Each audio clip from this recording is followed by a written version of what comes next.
ನಮಸ್ತೆ ಫ್ರೆಂಡ್ಸ್, ಇದು ಫೆರಮಾನ್ ಟ್ರಾಪು ಕೋಕೋನಟ್ದು ಹಾಕಿ ಒಂದು ವಾರ ಆಗಿತ್ತಿದು. ಒಂದು ವಾರದಿಂದ ತೆಗೆದಿದ್ದು ಒಂದು 15 ಹುಳ ಸಿಕ್ಕಿದ್ದು ನೋಡಿ. ಇವತ್ತು ತುಂಬ ಬಿದ್ದಿದೆ, ಬಕೆಟ್ ತುಂಬ ಬಿದ್ದುಬಿಟ್ಟಿದೆ ಹುಳ ನೋಡಿ. ಸೈಜು ಯಾವ ಸೈಜ್ ಇದೆ ಅಂತ. ಇದು ತುಂಬ ಸ್ಟ್ರಾಂಗು, ಸತ್ತಿರಲ್ಲ. ವಾರ ಆಯಿತು, 8 ದಿನ 9 ದಿನ ಇವತ್ತಿಗೆ, ಇನ್ನೂ ಸತ್ತಿಲ್ಲ. ನೀರೊಳಗೆ ಹಿಂಗೆ ಇರ್ತವೆ.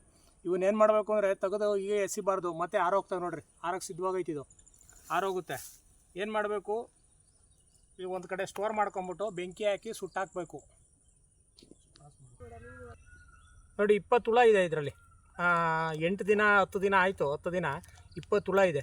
ಯಾವುದೇ ಕಾರಣಕ್ಕೂ ಇವನ್ನ ಬಿಸಾಕಬಾರ್ದು, ಇಲ್ಲ ಮಣ್ಣಲ್ಲಿ ಮುಚ್ಚಬಾರ್ದು. ಮಣ್ಣಲ್ಲಿ ಮುಚ್ಚಿದ್ರೆ ಮತ್ತೆ ಕೊರ್ಕೊಂಬರ್ತವೆ ನೋಡಿ. ಯಾವ ಸತ್ತಿಲ್ಲ, ಎಲ್ಲ ಬದುಕಿರ್ತವೆ. ನೀರಲ್ಲಿ ಅನ್ಕಾನ್ಷಿಯಸ್ ಆಗಿರ್ತವೆ, ನೀರಿಂದ ತೆಗೆದ್ರೆ ಬದುಕಿರ್ತವೆ ನೋಡಿ. ಮೂಮೆಂಟ್ಸ್ ಆಗ್ತಿದೆ. ಏನು ಮಾಡಬೇಕು ಅಂದರೆ ಬೆಂಕಿ ಸುಡಬೇಕು, ಇಲ್ಲ ಸಾಯಿಸಾಕಬೇಕು. ಪೀಸ್ ಮಾಡಿ ಹಾಕಿ, ಇಲ್ಲ ಸುಟ್ಟಾಕಿ ಅಷ್ಟೇ, ಇನ್ನೇನು ಇಲ್ಲ ಇದ್ರ ಪರಿಹಾರ. ಆಮೇಲೆ ತೆಂಗಿನ ಮರ ತಿಂದುಬಿಟ್ಟು ಎಲ್ಲ ತೆಂಗಿನ ಮರ ಹಾಳು ಮಾಡ್ತಾವೆ ಇವು. ಎಲ್ಲ ಕಡೆನೂ ಜಾಸ್ತಿ ಆಗಿದೆ. ಈ ಟ್ರ್ಯಾಪ್ಸು ಬೇಕಂದರೆ ಕಾಲ್ ಮಾಡಿ, ನಂಬರ್ ಹಾಕಿರ್ತೀನಿ, ಕಳಿಸ್ಕೊಡ್ತೀವಿ.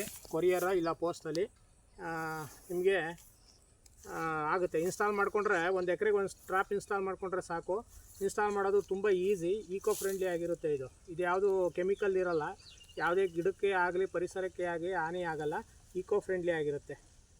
ಥ್ಯಾಂಕ್ ಯು ನೋಡಿ. ಈ ಥರ ಬೆಂಕಿ ಹಚ್ಚಿ ಸುಟ್ಟುಬಿಡಿ, ಆವಾಗ ಫುಲ್ಲು ಸುಟ್ಟೋಗುತ್ತೆ. ನೆಕ್ಸ್ಟು ಇದಕ್ಕೆ ಫಿಕ್ಸ್ ಮಾಡಿಕೊಂಡು ಮತ್ತು ಬೇಕಾದರೆ ನಿಮಗೆ ಜಾಗ ಚೇಂಜ್ ಮಾಡ್ಕೊಳ್ಳಿ, ಇಲ್ಲ ಅಲ್ಲೇ ಇಟ್ಕೊಳ್ಳಿ, ಏನು ತೊಂದರೆ ಇರೋಲ್ಲ.